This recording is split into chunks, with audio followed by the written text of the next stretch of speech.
Hello students, हमारे पास JEE 2021 का एक और क्वेश्चन है। देखते हैं।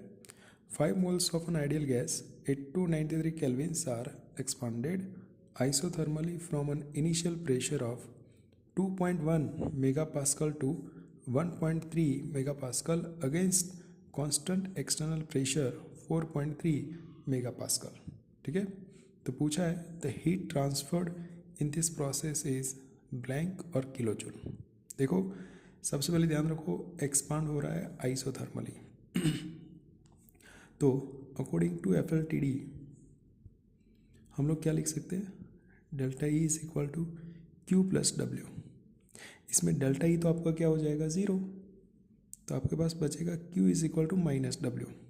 खैर, हमको यहाँ पे सिर्फ चेक क्या करना है, वर्क डन। ठीक है, देखो वर्क डन कैसे कैलकुलेट करोगे, तो यहाँ पर कांस्टेंट एक्सटर्नल प्रेशर है, एक्सपांड हो रहा है और आइसोथर्मली है, तो यहाँ पर जो प्रोसेस होगा वो आपका होगा इरिवर्सिबल आइसोथर्मल प्रोसेस। ठीक है, तो इरिवर्सिबल आइसोथर्मल प्रोसेस होगा, उसके लिए फॉर्मूला है W irreversible is equal to minus P external into V2 minus V1। ठीक है, बट हमको प्रेशर की टर्म में गिवन है, तो हम लोगों को पता है V2 की जगह मैं क्या लिख सकता हूँ, NR T2 अपॉन P2 और V1 की जगह NR T1 अपॉन P1 लिख सकता हूँ। ठीक है, यही वैल्यू मुझे उठा के इधर पुट करनी है। P एक्सटर्नल, तो मेरे पास एक्सटर्नल प्रेशर है माइनस 4.3 मेगा पास्कल। फिर V2 की जगह NR T2, N कितना मेरे पास 5 मोल है, तो लिख दो आपका वैल्यू आएगा 5। R की वैल्यू पता है सबको 8.314 है। T2, तो T2 आपके पास कितना है, तो सॉरी आप लोगों ने क्या किया यहाँ पर, NR है ना, NR को हम लोग कॉमन निकाल देते हैं, NRT। देखो हम लोग क्या करते पता है यहाँ पर, क्योंकि मैं कहाँ से लाऊंगा दूसरा टेम्परेचर, तो टेम्परेचर को कांस्टेंट ही रखते, क्योंकि आइसोथर्मल है तो कांस्टेंट ही रखेगी, तो NRT है ना वो कॉमन निकल जाएगा। ठीक है, तो अंदर सिर्फ क्या बचेगा, 1/P2 minus 1/P1।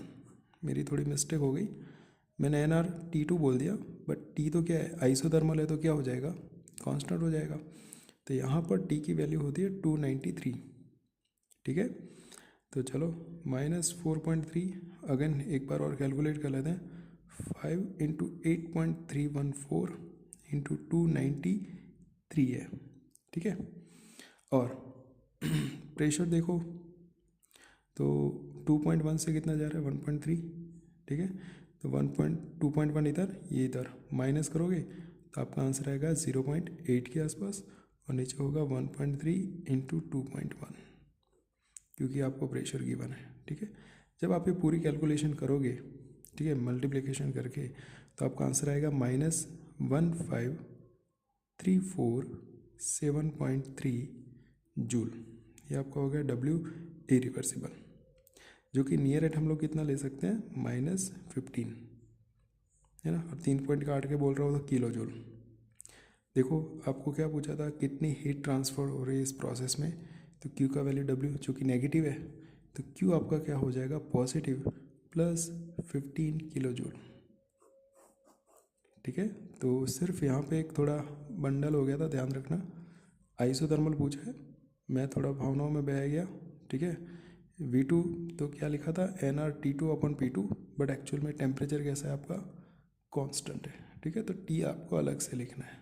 I hope आपको ये समझ में आ गया होगा। मिलते हैं नेक्स्ट वीडियो में।